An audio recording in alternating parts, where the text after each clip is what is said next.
new school, new house, new car, new wife.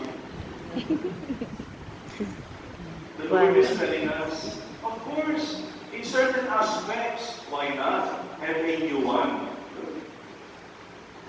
But in certain things in life, it is so important to stay with your old one through thick and thin, for better or worse, in good times and in bad times. Good. Father naman good. Stay.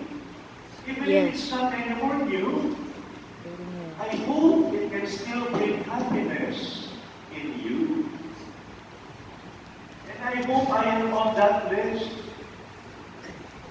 I have been your God for years. And I hope you're still happy with me.